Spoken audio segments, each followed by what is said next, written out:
Z Bytče a aké sú vaše domy po zápase a čo rozhodlo v tom zápase?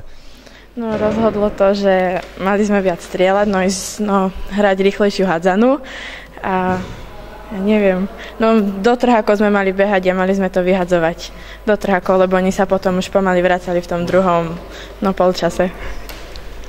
No tak bol to veľmi dobrý zápas, strieľali boli veľmi dobré, ale ako posledné to bolo trošku také, sa baba muž sa snažili strašne, ale tak nakoniec nám to nevyšlo, bohužiaľ. Kde boli tie kritické momenty, keď sa zlomil zápas, že vy ste to najprv otočili, potom to oni späť otočili? No keď nám nezapískali, ako sedmičky nepískali nám, lebo nás tam úplne faulovali a nepískali sedmičky a potom sme už mali vylúčené hráčky a s 5 hráčkami to už nejako sme sa úplne sekli a už sme to nedokázali otočiť. No, tak ja si myslím asi to isté, s 5 hráčkami sa takýto dôležitý zápas alebo ťažký zápas sa nedá uhrať. Dobre, a aké máte ambície a plány do budúcna?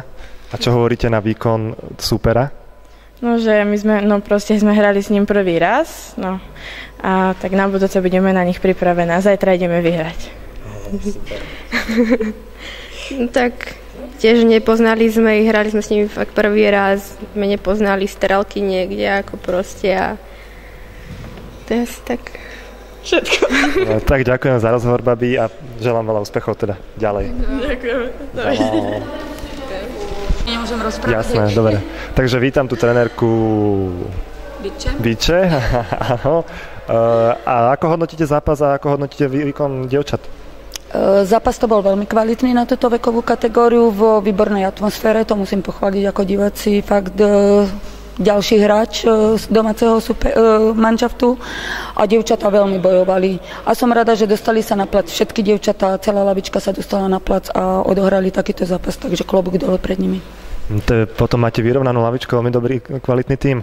A kde boli tie kritické momenty, čo sa zlomil zápas?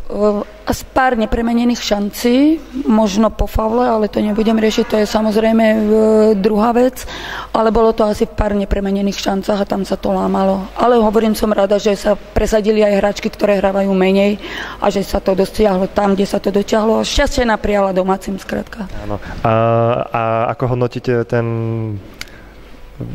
druhý tím? Kvalitný tím, hovorím, na túto vekovú kategóriu to bola veľmi pekná hádzana. Dobre, tak držím vám palce v ďalších zápasoch a majte pekný večer. Ďakujeme pekne. Ďakujem.